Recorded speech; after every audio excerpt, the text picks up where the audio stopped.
Gênesis 47, versículo 1. Então José veio e contou a Faraó e disse: Meu pai e meus irmãos e seus rebanhos e seu gado e tudo que eles possuem vieram da terra de Canaã, e eis que eles estão na terra de Gósen. E ele tomou alguns de seus irmãos, 5 homens, e os apresentou a Faraó. E Faraó disse a seus irmãos: Qual é a vossa ocupação? E eles disseram a Faraó: Teus servos são pastores, tanto nós como também nossos pais. Disseram mais a Faraó: Viemos para peregrinar nesta terra, porque teus servos não têm pastagem para seus rebanhos, porque a fome é dolorida na terra de Canaã. Por isso, suplicamos-te agora, deixa que teus servos habitem na terra de Gósen. E Faraó falou a José, dizendo: Teus pais e teus irmãos vieram a ti. A terra do Egito está diante de ti, no melhor da terra. Faze teu pai e teus irmãos habitar na terra de Gósen. Deixa-os habitar. E se tu conheces algum homem de atividade entre eles, então faze-os responsáveis por meu gado. Esses versículos querem dizer que, cumprindo sua palavra, José se encontrou com o faraó. Em seguida, apresentou apenas 5 de seus irmãos, possivelmente para evitar que o líder egípcio pensasse que o clã apresentava uma ameaça numérica para a terra. Como esperado, Faraó interrogou os irmãos de Josué a respeito de sua ocupação e, provavelmente, desejando se certificar que os imigrantes fariam uma contribuição para a sociedade egípcia e não representavam qualquer ameaça. Versículo 7. E José trouxe Jacó, seu pai, e o colocou diante do faraó. E Jacó abençoou o faraó. E Faraó disse a Jacó: Quantos anos tu tens? E Jacó disse a Faraó: Os dias da minha peregrinação são 130 anos. Poucos e maus têm sido os dias dos anos da minha vida, e não alcançaram aos dias dos anos da vida de meus pais nos dias de suas peregrinações. E Jacó abençoou o faraó e saiu da presença de Faraó. Esses versículos querem dizer que o clímax da visita da família às cortes reais do Egito foi a apresentação do patriarca do clã ao homem mais poderoso do mundo, ocasião em que José apresentou Jacó ao faraó. A bênção inicial e final de Jacó para Faraó cumpriu profecias anteriores. E no breve cerimonial, Faraó fez uma pergunta a Jacó: Quantos anos tu tens? A resposta de Jacó, de 130 anos, o assinala como um dos homens mais velhos da história pós-diluviana. Ele viveria até os 147 anos de idade, mas seria suplantado pelos anos de seus pais Abraão e Isaque.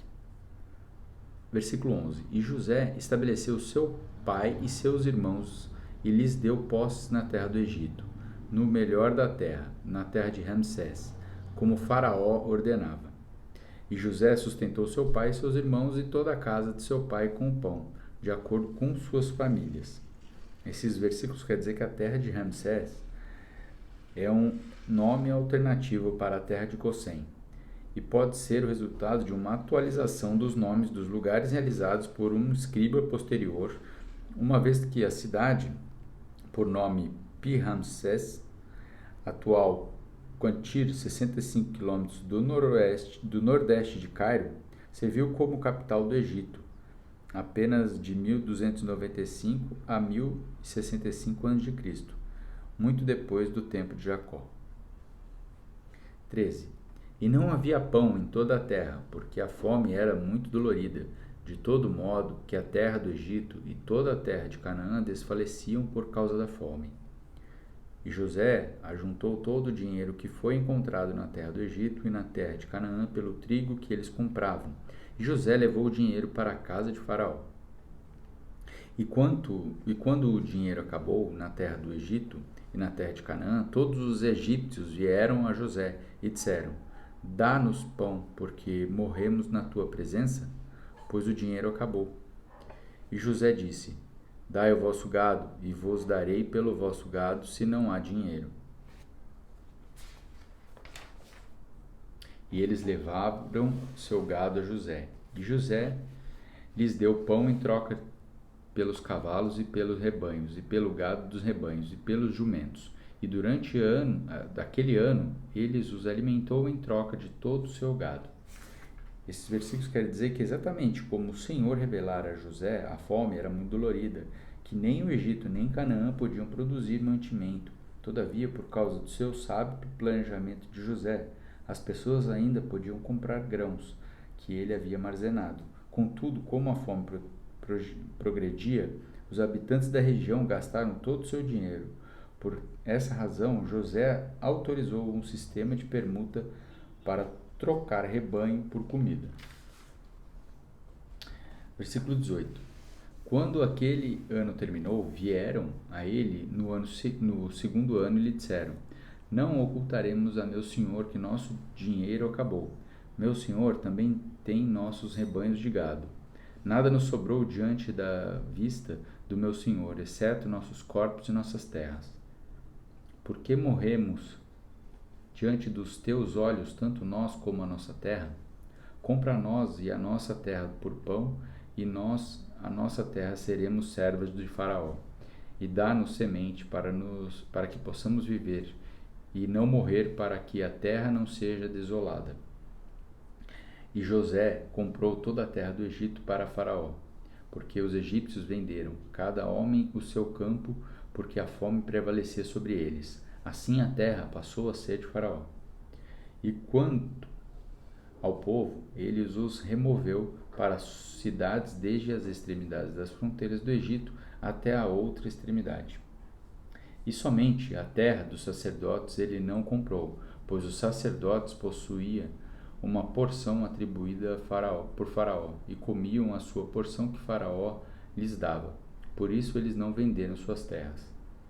Esses versículos querem dizer que, como ocorria em culturas por toda a Ásia e África, nessa ocasião os egípcios pediram que seu governo os comprasse como escravos, uma vez que todos os recursos tinham se esgotado. A escravidão era uma prática universal na região, e mesmo israelitas empobrecidos receberam permissão para se venderem como escravos durante o período do Antigo Testamento. Tal escravidão era simples e temporária, e podia ser encerrada quando a dívida estivesse paga. José aceitou a oferta deles. Membros do sacerdócio egípcio estavam isentos de contrato de terra, porque lá a terra lhes fora dada por Faraó. O texto hebraico, diferentemente da Septuaginta, sugere que José tomou o passo adicional de transferir o povo para as cidades durante a fome. Se o texto hebraico representa a leitura correta, é possível que José tenha adotado uma política a fim de tornar mais eficiente o programa da distribuição da comida. 23. Então José disse ao seu povo: Eis que neste dia comprei a vós e a vossa terra para Faraó. Vede, aqui as sementes para vós, e semeareis a terra.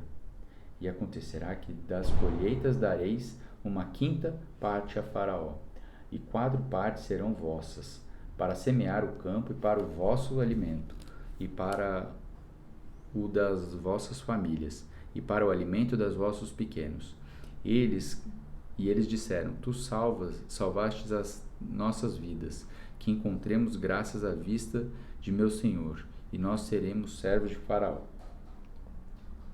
E José fez esta lei sobre a terra do Egito até este dia, que Faraó deveria ter a quinta parte, exceto a terra dos sacerdotes, que não se tornou de Faraó.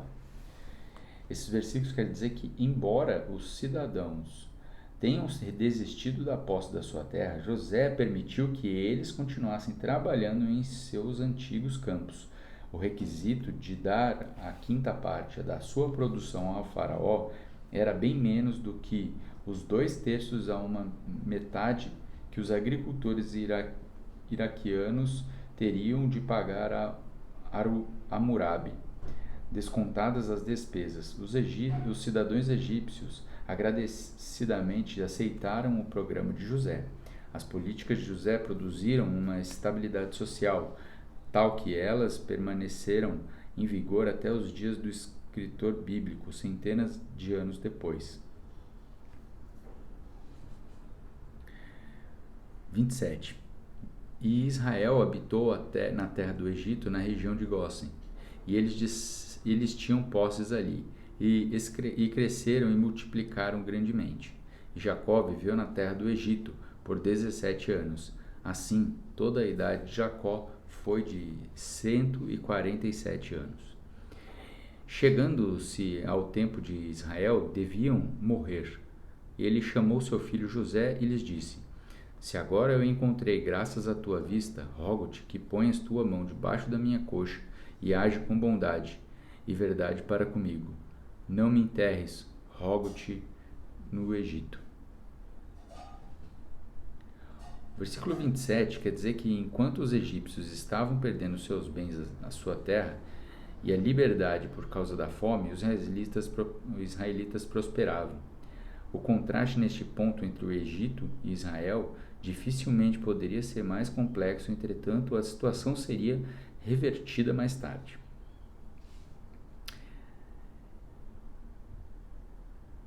Mas quando eu descansar com meus pais, tu me levarás para fora do Egito e me enterrarás no lugar do sepultamento deles. E ele disse: Eu farei como tu disseste. E ele disse: Jura-me.